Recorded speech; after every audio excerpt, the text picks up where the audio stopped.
ಎಲ್ಲರಿಗೂ ನಮಸ್ಕಾರ. ಈ ಒಂದು ಸೆಷನಲ್ಲಿ ನಮ್ಗೆ ಇಷ್ಟು ದಿವಸ ಬರ್ತಿರೋ ಕ್ವೈರಿನ ಅಡ್ರೆಸ್ ಮಾಡ್ತಿದ್ದೀವಿ.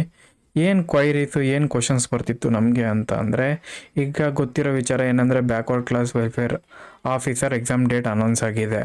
ಇದಕ್ಕೆ ಸ್ಪೆಸಿಫಿಕ್ ಪೇಪರ್ಗೆ, ಪರ್ಟಿಕ್ಯುಲರ್ಲಿ ಸ್ಪೆಸಿಫಿಕ್ ಪೇಪರ್ಗೆ ಏನಂತ ಅಂದರೆ MCQ ಸೀರೀಸ್ ಅಥವಾ ಟೆಸ್ಟ್ ಸೀರೀಸ್ ಮಾಡಿಕೊಡಿ ಅಂತ ತುಂಬ ಕ್ವಶನ್ಸ್ ಬರ್ತಿತ್ತು. ಓಕೆ, ಅದಕ್ಕೋಸ್ಕರ ನಾವು ಇವಾಗ ಕರೆಂಟ್ಲಿ ಏನು ಲಾಂಚ್ ಮಾಡಿದ್ದೀವಿ ಅಂದರೆ, ಈ ಪರ್ಟಿಕ್ಯುಲರ್ಲಿ ನಿಮಗೆ 15 ಚಾಪ್ಟರ್ಸ್ ಏನು ಮೆನ್ಷನ್ ಮಾಡಿದಿರೋ, ಈ 15 ಚಾಪ್ಟರ್ಸ್ಗೆ ನಿಮಗೆ 15 ಸೆಕ್ಷನಲ್ ಟೆಸ್ಟ್ನ ಲಾಂಚ್ ಮಾಡಿದ್ದೀವಿ.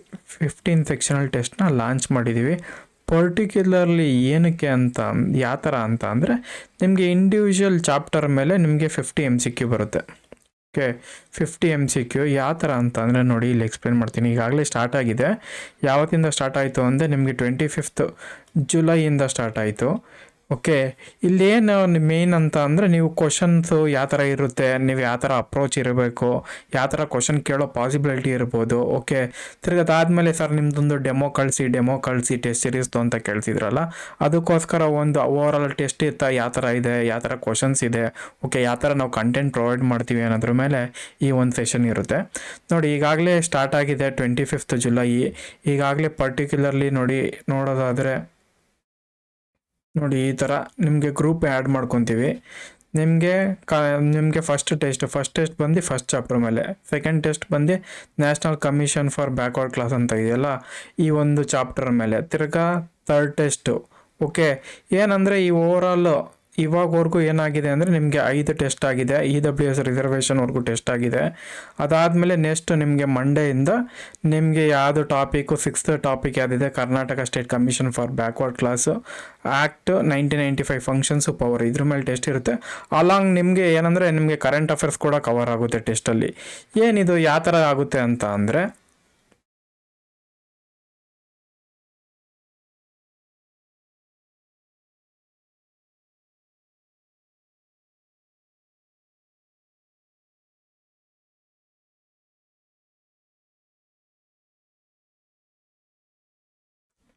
ಈ 15 ಚಾಪ್ಟರ್ಸ್ ಏನು ಮೆನ್ಷನ್ ಮಾಡಿದ್ದಾರೆ, 15 ಚಾಪ್ಟರ್ಸು, ಈ 15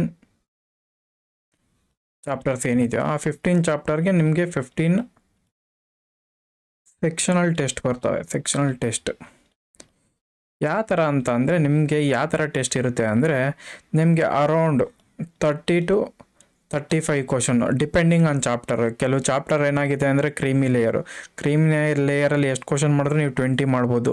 ಓಕೆ, ಅದ್ರ ಮೇಲೆ ನೀವು ಕ್ವಶನ್ ಮಾಡೋಕ್ಕಾಗಲ್ಲ. ಇಲ್ಲೇನು ಮಾಡ್ತೀವಿ ಅಂದರೆ ನಿಮ್ಗೆ ಅದರ್ ಚಾಪ್ಟರ್ ಇನ್ಕ್ಲೂಡ್ ಮಾಡ್ತೀವಿ ಕ್ವಶನ್ನು, ಇಲ್ಲಾಂದರೆ ಕರೆಂಟ್ ಅಫೇರ್ಸ್ ಪಾರ್ಟು, ಪರ್ಟಿಕ್ಯುಲರ್ಲಿ ನಿಮಗೆ ಕರ್ನಾಟಕ ಕರೆಂಟ್ ಅಫೇರ್ಸು ನಾವು ಅಲ್ಲೇ ಗ್ರೂಪಲ್ಲೇ ಮೆನ್ಷನ್ ಮಾಡ್ತೀವಿ ಯಾವ ಮಂತಿನ ಕರೆಂಟ್ ಅಫೇರ್ಸ್ ಓದಬೇಕು ಅಂತ ಕೂಡ. ಓಕೆ, ಇವಾಗವರೆಗೂ ಏನಾಗಿದೆ ನಿಮಗೆ 5 ಟೆಸ್ಟ್ ಆಗಿದೆ. ಓಕೆ, ಯಾವಾಗ ಸ್ಟಾರ್ಟ್ ಆಗಿದ್ದು, 25th ಜುಲೈ ಸ್ಟಾರ್ಟ್ ಆಗಿದೆ.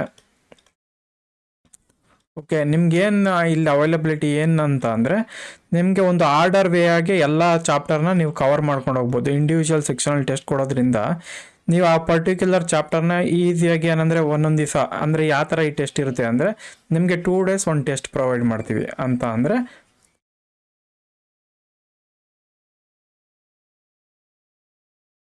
ನಿಮಗೆ 2 daysಗೆ 2 ದಿವಸಕ್ಕೆ ಒಂದು ಟೆಸ್ಟ್ ಇರುತ್ತೆ. ಓಕೆ, ಆಲ್ಮೋಸ್ಟ್ 30 daysಗೆ ನೀವು ಆಲ್ಮೋಸ್ಟ್ 15 ಸೆಕ್ಷನಲ್ ಟೆಸ್ಟ್ ಕಂಪ್ಲೀಟ್ ಮಾಡ್ತೀರಾ.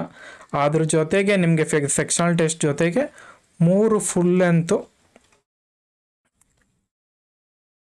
ರಿವಿಷನ್ ಟೆಸ್ಟ್ ಕೂಡ ಕೊಡ್ತೀವಿ. ರಿವಿಷನ್ ಟೆಸ್ಟು ನಮ್ಮಲ್ಲಿ ಏನಂತ ಅಂದರೆ, ನಿಮಗೆ ಕಂಟೆಂಟು, ಟೆಸ್ಟ್ ಮೆಟೀರಿಯಲ್ ಕಂಟೆಂಟ್ ಎಲ್ಲ ಬಂದು ಇಂಗ್ಲೀಷಲ್ಲೇ ಇರುತ್ತೆ. ಓಕೆ, ಇಂಗ್ಲೀಷಲ್ಲೇ ಇರುತ್ತೆ.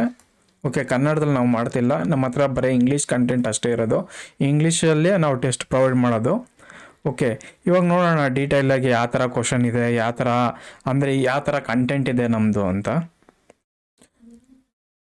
ಇವಾಗ ನಿಮ್ಗಾಗಲೇ ಗೊತ್ತು ಎಕ್ಸಾಮಲ್ಲಿ ಏನಂತ ಅಂದರೆ, ನಿಮಗೆ ಒನ್ಲೈನರು ಬರುತ್ತೆ. ಇವಾಗ KPSC ಕಂಡಕ್ಟ್ ಮಾಡೋದ್ರಿಂದ ನಿಮಗೆ ಅನಾಲಿಟಿಕಲ್ ಕ್ವಶನ್ ಕೂಡ ಬರೋ ಸಾಧ್ಯತೆ ಇರುತ್ತೆ. ಓಕೆ, ಯಾವ ಥರ ಈ ಅನಾಲಿಟಿಕಲ್ ಕ್ವಶನ್ ಪ್ರಿಪೇರ್ ಆಗೋದು, ಯಾವ ಥರ, ಓಕೆ, ಅದ್ರ ಬಗ್ಗೆ ಮಾತಾಡೋಣ. ಇವಾಗ ಯಾವ ಥರ ಕ್ವಶನ್ ಇದೆ ಅಂತ ನೋಡ್ತಾ ಹೋಗೋಣ. ನೋಡಿ, ಫಸ್ಟ್ ಕ್ವಶನ್ ನಿಮಗೆ ರಿಸರ್ವೇಷನ್, ಕರ್ನಾಟಕ ರಿಸರ್ವೇಷನ್ ಇದೆಯಲ್ಲ, ಈ ಒಂದು ಪರ್ಟಿಕ್ಯುಲರ್ ಚಾಪ್ಟರ್ ಮೇಲೆ, ಫಸ್ಟ್ನೇ ಚಾಪ್ಟರ್. ಓಕೆ, ಯಾವ ಥರ ಇದು ಅನಾಲಿಟಿಕಲ್ ಕ್ವಶನ್ನು. ಇದು ಅನಾಲಿಟಿಕಲ್ ಕ್ವಶನ್. ಏನು reservation system. Okay, reservation is system of caste affirmation. ಏನಂದರೆ ರಿಸರ್ವೇಷನ್ ಒಂದು ಸಿಸ್ಟಮ್, ಒಂದು ಅಫರ್ಮೇಟಿವ್ ಸಿಸ್ಟಮು. ರಿಸರ್ವೇಷನ್ ಇಂಡಿಯಾದಲ್ಲಿ ಯಾವ್ಯಾವ ಬ್ಯಾಕ್ವರ್ಡ್ನೆಸ್ಗೆ ಕೊಡ್ತಾರೆ ಅಂತ, ಅದು ತಕ್ಕನಾಗಿ ಇವು ಆಪ್ಷನ್ಸು ನಿಮ್ಗೆ ಗೊತ್ತಿರುತ್ತೆ. ಸೋಷಿಯಲ್ ಬ್ಯಾಕ್ವರ್ಡ್ನೆಸ್ ಕೊಡ್ತಾರೆ, ಎಜುಕೇಷನಲ್ ಬ್ಯಾಕ್ವರ್ಡ್ನೆಸ್ಸು ಕೊಡ್ತಾರೆ, ಎಕಾನಮಿಕಲ್ ಬ್ಯಾಕ್ವರ್ಡ್ನೆಸ್ ಇವಾಗಿನ ಏನು ಮಾಡಿದ್ದಾರೆ, EWS ಕೋಟಾ ಕೊಟ್ಟಿದ್ದಾರೆ. ಓಕೆ, ಅದಾದಮೇಲೆ ರಿಲಿಜನ್ ಬೇಸಿಸ್ ಮೇಲೆ ಕೊಡಲ್ಲ. ಓಕೆ, ಅದಕ್ಕೋಸ್ಕರ ಯಾವ ಆಪ್ಷನ್ ತಪ್ಪು? 4 ತಪ್ಪಾದರೆ ಯಾವ್ದು ಕರೆಯೋದು? D option. ಓಕೆ, ಈ ಒಂದು ಪ್ಯಾಟರ್ನಲ್ಲೇ ನಿಮಗೆ ಏನಂದರೆ KPSC ಅವ್ರು ಕ್ವಶನ್ ಕೊಡೋದು, ಏನಂದರೆ ನಿಮ್ಗೆ ಅನಾಲಿಸಿಸ್ ಮಾಡಿ ಆನ್ಸರ್ ಮಾಡೋಂಗೆ. ಓಕೆ, ತಿರ್ಗ ನೆಕ್ಸ್ಟ್ ಕ್ವಶನ್ ನೋಡೋಣ.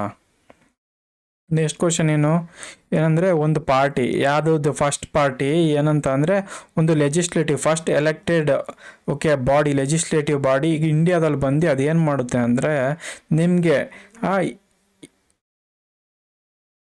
ಈ ರಿಸರ್ವೇಷನ್ ಅನ್ನೋದನ್ನ ಫಸ್ಟ್ ನೋಡಿ, dash party government passed the first communal government order thereby becoming the first elected body in the legislative history of legislative reservation which have since become a standard across the country. ಅಂದರೆ first communal party, ಆ communal party ನಿಮಗೆ ಒಂದು act pass ಮಾಡಿ ರಿಸರ್ವೇಷನ್ನ hello ಮಾಡ್ತು ಅಂತ. Reservation allow ಮಾಡ್ತು ಯಾವ party?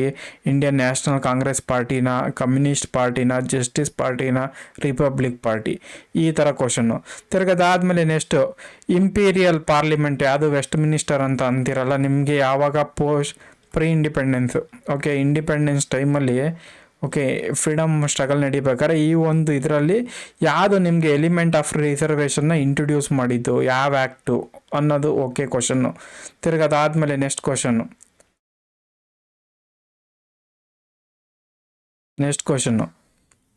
ಏನಿದು ಅಂದರೆ ಯಾವ ಮಹಾರಾಜ ನಿಮಗೆ ಯಾವ ಸ್ಟೇಟಿನ ಮಹಾರಾಜ ಏನಂದರೆ dash Maharaja of princely state, ಯಾವ ಮಹಾರಾಜ ಅಂತ ಗೊತ್ತಿರಬೇಕು ಹೆಸರು. ತಿರ್ಗದಾದ್ಮೇಲೆ ಯಾವ ಪ್ರಿನ್ಸ್ಲಿ ಸ್ಟೇಟ್, ಯಾವ ಒಂದು ಕಿಂಗ್ಡಮ್ಗೆ ಅವ್ರು ಕಿಂಗ್ ಆಗಿದ್ರು, ಮಹಾರಾಜ ಆಗಿದ್ರು, ಅವ್ರು ಏನಂದರೆ ನಿಮಗೆ ರಿಸರ್ವೇಷನ್ ಸ್ಟಾರ್ಟ್ ಮಾಡ್ತಾರೆ ಯಾವಾಗ? ನಿಮಗೆ 1902 ಅಲ್ಲಿ. ಓಕೆ, ಯಾರು? ಓಕೆ, ಇಲ್ಲಿ ನಾನು ಆನ್ಸರ್ ಹೇಳ್ತಿಲ್ಲ. ಓಕೆ, ನಿಮಗೆ ಆನ್ಸರ್ ಬಗ್ಗೆ ಕೂಡ ಎಕ್ಸ್ಪ್ಲೈನ್ ಮಾಡ್ತೀನಿ. ಇನ್ನು 1-2 ವೀಡಿಯೋಸಲ್ಲಿ ನಿಮಗೆ ಎಕ್ಸ್ಪ್ಲೈನ್ ಮಾಡ್ತೀನಿ ಅದನ್ನು ಯಾವ ಥರ ಆನ್ಸರ್ ಕೂಡ ಕೊಡ್ತೀವಿ ಅಂತ. ತಿರ್ಗಿ ನೆಕ್ಸ್ಟ್ ಜಸ್ಟ್ ಇಲ್ಲಿ ಕ್ವಶನ್ ನಿಮ್ಗೆ ಯಾವ ಥರ ಇರುತ್ತೆ ಅಂತ ಎಕ್ಸ್ಪ್ಲೈನ್ ಮಾಡ್ತಿದ್ದೀನಿ.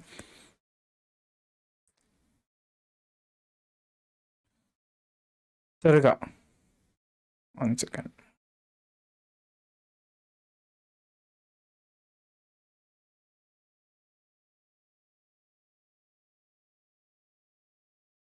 ತಿರ್ಗಾ ಮಿಂಟೋ ಮಾರ್ಲೆ ಆ್ಯಕ್ಟಲ್ಲಿ ಫಸ್ಟ್ ಕಮ್ಯುನಿಟಿ ಯಾವುದಕ್ಕೆ ಸಪ್ರೇಟ್ ಎಲೆಕ್ಟ್ರೇಟ್ ಕೊಟ್ಟಿದ್ದು? ಈ ಒಂದು ಕ್ವಶನ್, ಯಾವ ಕಮ್ಯುನಿಟಿಗೆ ಸಪ್ರೇಟ್ ಎಲೆಕ್ಟ್ರೇಟ್ ಕೊಡ್ತು ಅಂತ. ತಿರ್ಗದಾದ್ಮೇಲೆ ನೆಕ್ಸ್ಟು ಒಂದು ರಾಮ್ಸೆ ಅವಾರ್ಡ್ ಅಂತ ನಿಮ್ಗೆ ಏನಂದರೆ SC ಅವ್ರಿಗೆ ನಿಮಗೆ ಸಪ್ರೇಟ್ ಎಲೆಕ್ಟ್ರೇಟ್ ಕೊಡಬೇಕು ಅಂತ ಹೋಗ್ತಾರೆ. ಅವಾಗ ಅದಾದಮೇಲೆ ಗಾಂಧೀಜಿಯವರು ಏನು ಮಾಡ್ತಾರೆ ಅಂದರೆ ಯರವಾಡ ಜೈಲಿಗೆ ಹೋಗಿ ಒಂದು ಏನಂದರೆ ಫಾಸ್ಟಿಂಗ್ ಸ್ಟಾರ್ಟ್ ಮಾಡ್ತಾರೆ. ಇದಾದಮೇಲೆ ಗಾಂಧೀಜಿ ಮಧ್ಯೆ ಅಂಬೇಡ್ಕರ್ ಮಧ್ಯೆ ಒಂದು ಪ್ಯಾಕ್ಟ್ ನಡೆಯುತ್ತೆ. ಯಾವುದು ಈ ಪ್ಯಾಕ್ಟು ಅಂತ ಈ ಕ್ವಶನ್. ತಿರ್ಗಾದ್ರೂ ನೆಕ್ಸ್ಟು ಫಸ್ಟ್ ವೈಸ್ರಾಯ್, ಇದು ಏನಂದರೆ ನಿಮಗೆ ಫಸ್ಟ್ ಪೇಪರ್ಗೆ ಹೆಲ್ಪ್ಫುಲ್ ಆಗುತ್ತೆ. ಅಂದರೆ ನಿಮಗೆ GS1ನಲ್ಲಿ ಕೆಲವು ಸ್ಟಾಟಿಕ್ ಪಾರ್ಟ್ ಕೂಡ ಇಲ್ಲಿ ಒಂದು ಕ್ವಶನ್ ಬರುತ್ತೆ. ಫಸ್ಟ್ ಇಂಡಿಯನ್ ಮೆಂಬರ್ ಏನಂದರೆ ವೈಸ್ರಾಯ್ ಕಮಿಟಿಗೆ ಫಸ್ಟ್ ಇಂಡಿಯನ್ ಮೆಂಬರು ಯಾರು ಜಾಯಿನ್ ಆಗಿದ್ದು? ಆ ಕ್ವಶನ್ ಇದು ಆಪ್ಷನ್. ತಿರ್ಗದಾದ್ಮೇಲೆ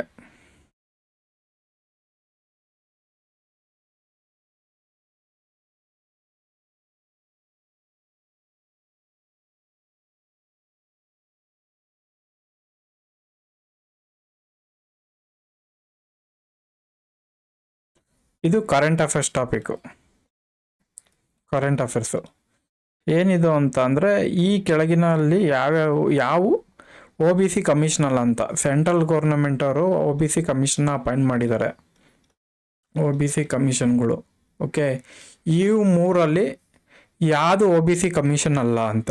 ಇದಂದರೆ ನಿಮಗೆ ಅನಾಲಿಟಿಕಲ್ ಪಾರ್ಟ್ ಕ್ವಶನ್ ಬರುತ್ತೆ ಇದು. ತಿರ್ಗದಾದ್ಮೇಲೆ ಇಟ್ ಈಸ್ ಬೇಸ್ಡ್ ಆನ್ ಯಾರ ರೆಕಮೆಂಡೇಶನ್ ಮೇಲೆ ನಿಮಗೆ ಒಂದು ಒಬ್ಬರು ರಿಪೋರ್ಟ್ ಕೊಟ್ಟಿದ್ದಾರೆ. ಇಷ್ಟು ಜನದ ರಿಪೋರ್ಟಲ್ಲಿ ಒಂದು ರಿಪೋರ್ಟ್ ಮೇಲೆ ನಿಮ್ಗೆ ಏನಂದರೆ ಮುಸ್ಲಿಮ್ಸ್ ಅವ್ರಿಗೆ ಬ್ಯಾಕ್ವರ್ಡ್ ಕ್ಲಾಸ್ ಕಮ್ಯುನಿಟಿಯಲ್ಲಿ ನಿಮ್ಗೆ ಏನಂದರೆ ಆ ಕೋಟಾ ಕೊಟ್ಟಿರ್ತಾರೆ 4.5 ಏನೋ. ಆ ಕೋಟಾ ಯಾವ ಒಂದು ಕಮ್ಯುನಿಟಿ ಕಮಿಟಿ ಯಾವ ಒಂದು ಕಮಿಟಿ ರಿಪೋರ್ಟ್ ಬೇಸಿಸ್ ಮೇಲೆ ಕೊಟ್ಟಿದ್ದಾರೆ ಅಂತ. ಇದು ಅಷ್ಟೇ ನಿಮಗೆ ಫ್ಯಾಕ್ಟ್ ಬೇಸ್ಡ್ ಕ್ವಶನ್ನು.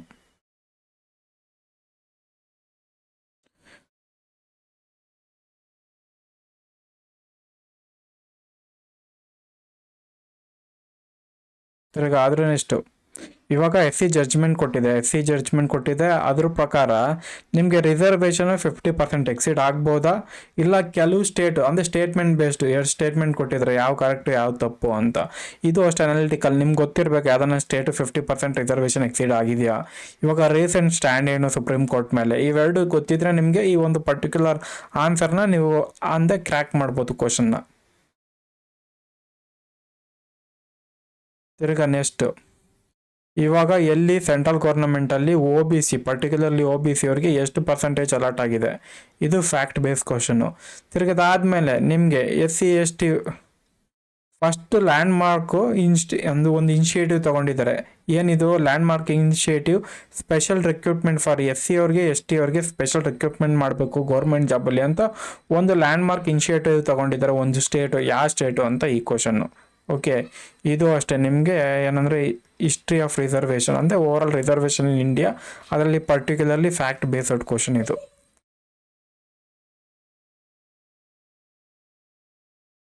ತಿರ್ಗಾ which amendment was made to the constitution to permit the government to rest backlogs ಇರೋದೇ ಅಲ್ಲ, ಅದನ್ನ ರಿಸರ್ವೇಷನ್ಗೆ ಆ ಸೀಲಿಂಗ್ 50% ಸೀಲಿಂಗ್ ಅಪ್ಲೈ ಆಗಲಿ ಅಂದ್ರೆ ನೀವು ತರ್ಬೋದು ಅಂತ ಒಂದು ಅಮೆಂಡ್ಮೆಂಟ್ ಪಾಸ್ ಮಾಡಿದ್ರು. ಫಸ್ಟ್ ಏನಾಯಿತು, ನಿಮಗೆ ಸುಪ್ರೀಂ ಕೋರ್ಟ್ ಅವ್ರು ಬ್ಯಾಕ್ಲಾಗ್ ಮಾಡೋಂಗಿಲ್ಲ ಅಂತ ಅಂದರು. ಅದಾದಮೇಲೆ ಬ್ಯಾಕ್ಲಾಗ್ ಯಾವ್ದು ಅಲೋ ಮಾಡಿದೆ ಅಂತ. Which of the amendment was made to the constitution to permit the government to treat the backlog of reserved vacancy as separate and distinct group to which ceiling 50% is not allowed. ಅಂದರೆ 50% ceiling ಕೊಟ್ಟಿದ್ರು supreme court ಅವರು. ಅದಾದಮೇಲೆ ಇದು ಬ್ಯಾಕ್ಲಾಗ್ನ ನೀವು cover ಮಾಡೋಕೆ ಹೋದಾಗ ನಿಮಗೆ 56% ಆಗಲಿ 60% ಆಗಲಿ ಆದರೂ ಏನು ಪ್ರಾಬ್ಲಮ್ ಇಲ್ಲ ಅಂತ ಒಂದು ಅಮೆಂಡ್ಮೆಂಟ್ ಆ್ಯಕ್ಟ್ ಪಾಸ್ ಮಾಡಿದ್ರು. ಯಾವ್ದು ಅಮೆಂಡ್ಮೆಂಟ್ ಆ್ಯಕ್ಟ್ ಯಾವ್ದು ಪಾಸ್ ಮಾಡೋದ್ರಿಂದ ಈ 50% ಇದನ್ನು ಬ್ರೀಚ್ ಮಾಡ್ಬೋದು ಅಂತ ಕೊಟ್ಟಿದ್ದಾರೆ ಕ್ವಶನ್ನು. ತಿರ್ಗಾ ಆದರೂ next which amendment inserted provisions, ಈ ಒಂದು provision in article to enable the state to give concession for SC ST. ಈ ಒಂದು ಪ್ರಮೋಷನ್ಗೆ ಆರ್ಟಿಕಲ್ 335 ಬೇಸಿಸ್ ಮೇಲೆ ಯಾವೊಂದು ಅಮೆಂಡ್ಮೆಂಟ್ ಮಾಡಿ ಪ್ರಮೋಷನ್ಗೆ ಅಲೋ ಮಾಡಿಕೊಟ್ರು SC ST ಕ್ಯಾಂಡಿಡೇಟ್ಗೆ ಅಂತ. ಓಕೆ, ಈ amendment factual based question. Okay, ಇದೇ ಥರ ನಿಮಗೆ ಕ್ವಶನ್ಸು ಅಂದರೆ ನಾಗರಾಜ್ ಇಲ್ಲಿ ನೋಡಿ ಒಂದು ಪರ್ಟಿಕ್ಯುಲರ್ ಕೇಸ್ ಬಗ್ಗೆ ಕೂಡ ಕ್ವಶನ್ ಇದೆ. ಓಕೆ, ತಿರ್ಗಾದ ಇದು ಅಷ್ಟೇ ಏನಂದರೆ ನಿಮಗೆ ಅನಾಲಿಟಿಕಲ್ ಬೇಸ್ಡ್ ಕ್ವಶನ್ನು. ತಿರ್ಗಾ over all reservation system in India ಯಾವ ಕಮ್ಯುನಿಟಿಗೆ ಎಷ್ಟೆಷ್ಟು ರಿಸರ್ವೇಷನ್ ಕೊಟ್ಟಿದ್ದಾರೆ, ಈಚ್ ಆ್ಯಂಡ್ ಎವ್ರಿ ಫ್ಯಾಕ್ಟ್ ಗೊತ್ತಿರಬೇಕು. ST ಎಷ್ಟು ಕೊಟ್ಟಿದ್ದಾರೆ, SC ಎಷ್ಟು ಕೊಟ್ಟಿದ್ದಾರೆ, OBC EWS ನಿಮಗೆ ಕರೆಕ್ಟಾಗಿ ಗೊತ್ತಿದ್ರೆ ಈ ಒಂದು ಕ್ವಶನ್ ಅಟೆಂಪ್ಟ್ ಮಾಡ್ಬೋದು. ತಿರ್ಗಾ ರಿಸರ್ವೇಷನ್ ಇನ್ ಕರ್ನಾಟಕ ಇವಾಗ ರೀಸೆಂಟು ಲಾಸ್ಟ್ 2 ಇಯರ್ಸಲ್ಲಿ ನಿಮ್ಗೆ ಏನು ಅಮೆಂಡ್ಮೆಂಟ್ ಎಲ್ಲ ಪಾಸ್ ಮಾಡಿ ರಿಸರ್ವೇಷನ್ ಎಲ್ಲ ಚೇಂಜ್ ಮಾಡಿದ್ರಲ್ಲ, ಅದ್ರ ಬೇಸಿಸ್ ಮೇಲೆ ಕರೆಂಟ್ ಅಫೇರ್ಸ್ ಬೇಸ್ಡ್ ಕ್ವಶನ್ ಇದು. ನಿಮ್ಗೆ ಗೊತ್ತಿರಬೇಕು ಏನೇನು ಚೇಂಜಸ್ ತಂದಿದ್ದಾರೆ ಸ್ಟೇಟ್ ಅವರು ಅಂತ.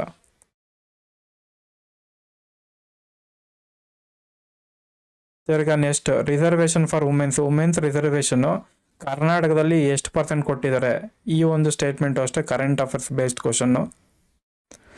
ತಿರ್ಗದಾದ್ಮೇಲೆ ನಿಮಗೆ the amendment which seeks to ಅಲಾರ್ 33% ರಿಸರ್ವ್ ಅಂದರೆ ಲೋಕಸಭಾ ಸೀಟು ವುಮೆನ್ಸ್ಗೆ.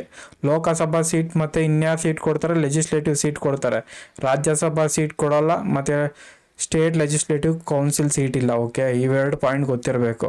ಯಾವ ಒಂದು ಅಮೆಂಡ್ಮೆಂಟ್ ಪಾಸ್ ಮಾಡಿ ರಿಸರ್ವೇಷನ್ ಕೊಟ್ಟಿದ್ದಾರೆ ಒಂದು 33%, 1/3 ರಿಸರ್ವೇಷನ್ನು ಅಂತ. ನಿಮಗೆ ಆಪ್ಷನ್ಸು ಅಷ್ಟೇ, ನಿಮಗೆ ಎಕ್ಸಾಮಲ್ಲಿ ಇಷ್ಟು ಕ್ಲೋಸ್ ಇರುತ್ತೆ 105, 106, 103, 104. ಈಗಾಗಲೇ ಗೊತ್ತಾಗ್ತಿದೆ ಯಾವ ಥರ ಇದೆ ಕ್ವಶನ್ ಪೇಪರು ಅಂತ ನಿಮಗೆ. ಸೇಮ್ ಅದೇ ಥರ ಈ ಒಂದು ಕ್ವಶನ್ ಪೇಪರ್ನ ಆಗಲೇ ಅಪ್ಲೋಡ್ ಮಾಡಿದ್ದೀವಿ ನಮ್ಮ ಟೆಲಿಗ್ರಾಮ್ ಚಾನಲಲ್ಲಿ. ತಿರ್ಗಾ ಇದು ಅಷ್ಟೇ ಅನಾಲಿಟಿಕಲ್ ಬೇಸ್ಡ್ ಕ್ವಶನ್ನು.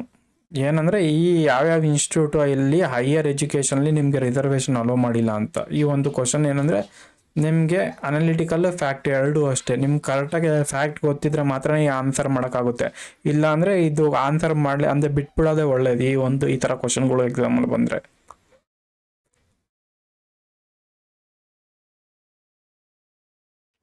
ಜಸ್ಟ್ ಯಾವ ಥರ ಕ್ವಶನ್ ಇರುತ್ತೆ ಅಂತ ತೋರಿಸ್ತಿರೋದಷ್ಟೇ. ಅಂದರೆ ನಿಮಗೆ ಬೋತ್ ಅನಾಲಿಟಿಕಲ್ ಕ್ವಶನ್ಸು ಇರುತ್ತೆ, ಅದಾದಮೇಲೆ ನಿಮಗೆ ಒನ್ ಲೈನರ್ ಕ್ವಶನ್ಸು. ಇವೆಲ್ಲ ಏನಂದರೆ ಒನ್ ಲೈನರ್ ಕ್ವಶನ್ಸು ಇದು ಅಷ್ಟೇ. ತಿರ್ಗದಾದಮೇಲೆ ನಿಮಗೆ ವಿಚ್ ಆರ್ಟಿಕಲ್ ರಿಸರ್ವೇಷನ್ ಕೊಡುತ್ತೆ SC/STಗೆ ನಿಮಗೆ ಮುನ್ಸಿಪಾಲಿಟಿಲಿ ಯಾವ ಆರ್ಟಿಕಲ್ ಬೇಸಿಸ್ ಮೇಲೆ ರಿಸರ್ವೇಷನ್ ಕೊಟ್ಟಿದ್ದಾರೆ. ಇದೆಲ್ಲ ಏನಂದರೆ ನಿಮಗೆ ಫ್ಯಾಕ್ಟ್ ಓರಿಯೆಂಟೆಡ್ ಕ್ವಶನ್ಸು.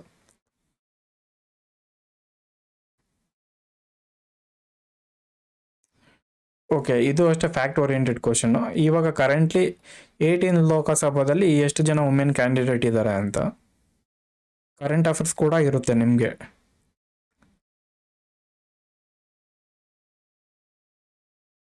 ನೋಡಿ, ಇದೆಲ್ಲ ಕರೆಂಟ್ ಅಫೇರ್ಸ್ ಬೇಸ್ಡು. ಈ ಕ್ವಶನ್ ಕರೆಂಟ್ ಅಫೇರ್ಸ್ ಬೇಸ್ಡು. ಏನಂದರೆ ನಿಮಗೆ India's largest leopard safari open ಎಲ್ಲಾಗಿದೆ, ಲೆಪರ್ಡ್ ಸಫಾರಿ ಓಪನ್ ಆಗಿದೆ ಅಂತ ನಿಮಗೆ ಫಸ್ಟ್ನೇ ಪೇಪರಲ್ಲಿ ನಿಮ್ಗೆ ಬರೋ ಚಾನ್ಸಸ್ ಇರುತ್ತೆ. ಅಂದರೆ ಕರ್ನಾಟಕ ಬೇಸ್ಡ್ ಕ್ವಶನ್ಸ್ ಇವೆಲ್ಲ. ಇದು ಅಷ್ಟೇ ಕರ್ನಾಟಕದ್ದು.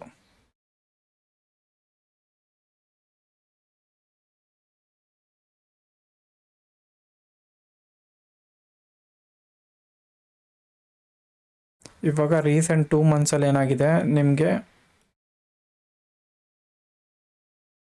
CGF ಕರ್ನಾಟಕ ಚೇಂಜ್ ಆಗಿದ್ದಾರೆ. ಓಕೆ, ಇದು ಒಂದು ಸ್ವಲ್ಪ ಫ್ಯಾಕ್ಟ್ ತಿಳ್ಕೊಬೇಕಾಗಿರೋ ಫ್ಯಾಕ್ಟ್. ಓಕೆ, ಕರೆಂಟ್ ಅಫೇರ್ಸ್ ಪಾರ್ಟಲ್ಲಿ ಅದ್ರ ಮೇಲೆ ಕೂಡ ಕ್ವಶನ್ ಇದೆ ಇಲ್ಲಿ. ಈ ವ್ಯಕ್ತಿ ಯಾರು ಇವಾಗ 34th chief justice of Karnataka ಯಾರು ಅಂತ. ಆ್ಯಂಡ್ ಫೈನಲಿ ಈ ಒಂದು ಕ್ವಶನ್ ಏನಂದರೆ highest number of EV chargers ಎಲ್ಲಿದೆ, ಯಾವ ಒಂದು ಸ್ಟೇಟಲ್ಲಿದೆ ಅಕಾರ್ಡಿಂಗ್ ಟು ಯಾರು bureau of energy efficiency statistics ಪ್ರಕಾರ ಯಾವ ಒಂದು ಸ್ಟೇಟಲ್ಲಿ highest number of EV charge ಇದೆ ಅಂತ. ಓಕೆ, ಓವರಾಲ್ ಕ್ವಶನ್ಸ್ ಈ ಥರ ನಿಮಗೆ ಓವರಾಲ್ ಇದೇ ಥರ ಫಾರ್ಮ್ಯಾಟಲ್ಲಿ 15 ಚಾಪ್ಟರ್ಗೆ 15 ಸೆಕ್ಷನಲ್ ಟೆಸ್ಟ್ ಕೊಡುತ್ತವೆ. ಅದಾದಮೇಲೆ ಫೈನಲಿ ನಿಮಗೆ ಎಕ್ಸಾಮ್ ಡೇಟ್ ಹತ್ರ ಬಂದಾಗ ಯಾವ ಒಂದು ಲಾಸ್ಟ್ 1 of 10 ಡೇಸಲ್ಲಿ ನಿಮಗೆ 3 ಫುಲ್ ಲೆಂತ್ ಟೆಸ್ಟ್ ಕೂಡ ಪ್ರೊವೈಡ್ ಮಾಡ್ತೀವಿ. ಓಕೆ, ಫುಲ್ ಲೆಂತ್ ಟೆಸ್ಟು ಅಂದರೆ ನಿಮಗೆ ಈ 3 ಏನಂದರೆ 100 ಮಾರ್ಕ್ಸ್ಗೆ ಇರುತ್ತೆ. ಈ 15 ಬಂದು ನಿಮಗೆ ಎಷ್ಟಿರುತ್ತೆ ಅಂದರೆ ನಿಮಗೆ 50 ಮಾರ್ಕ್ಸ್ಗೆ ಪ್ರತಿಯೊಂದು 50 ಕ್ವಶನ್ಸ್ ಇರುತ್ತೆ, 50 MCQಗಳು. ಓವರಾಲ್ ಸೆಕ್ಷನಲ್ ಟೆಸ್ಟಿಂದನೇ ಒಂದು 750 MCQ ಬರುತ್ತೆ. ಓಕೆ, ಓವರಾಲ್ ಎಲ್ಲ ಪರ್ಸ್ಪೆಕ್ಟಿವ್ ಎಲ್ಲ ಒಂದು ಕ್ವಶನ್. ಇವಾಗ ಕರೆಂಟ್ ಅಫೇರ್ಸ್ ಒಂದು 6 ಮಂತ್ಸ್ ಕರೆಂಟ್ ಅಫೇರ್ಸು, ಒಂದು 6 ಮಂತ್ಸು ಕರ್ನಾಟಕ ಕರೆಂಟ್ ಅಫೇರ್ಸ್ ಕೂಡ ಕಂಪ್ಲೀಟ್ ಆಗ್ತಾ ಹೋಗುತ್ತೆ ಈ ಒಂದು ಚಾಪ್ಟರ್ಲಿ. ಇವಾಗ ನೆಕ್ಸ್ಟ್ ಸಿನಾಪ್ಸಿಸ್ ಯಾವ ಥರ ಕೊಡ್ತೀವಿ ಅನ್ನೋದ್ರ ಬಗ್ಗೆನೂ ಮಾತಾಡ್ತೀನಿ. ಯಾಕಂದರೆ ಸಿನಾಪ್ಸಿಸ್ ಯಾವ ಥರ ಇರುತ್ತೆ, ಡೀಟೇಲ್ ಆಗಿರುತ್ತಾ ಅಂತ ಕ್ವೈರೀಸ್ ಎಲ್ಲ ಬಂದಿದ್ದಾವೆ. ಯಾವ ಥರ ಕೊಡ್ತಾರೆ ಸಿನಾಪ್ಸಿಸ್ ಅಂತ ಮಾತಾಡೋಣ ನೆಕ್ಸ್ಟು.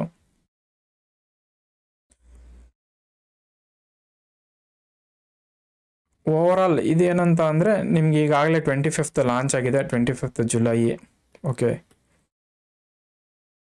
ಯಾರನ್ನ ಇಂಟ್ರೆಸ್ಟ್ ಇದ್ದರೆ ನೀವು ಬೇಕಾದರೆ ಕನ್ಸಲ್ಟ್ ಮಾಡ್ಬೋದು ನಮ್ಮ ಒಂದು ಟೆಲಿಗ್ರಾಮ್ ಗ್ರೂಪಿಗೆ ಬಂದು. ಇಲ್ಲ ಅಂದರೆ ನಂಬರ್ ನಮ್ದು ಏನು ಮೆನ್ಷನ್ ಆಗಿದೆ ಈ ನಂಬರ್ಗೆ ನೀವು ಕಾಂಟ್ಯಾಕ್ಟ್ ಮಾಡ್ಬೋದು.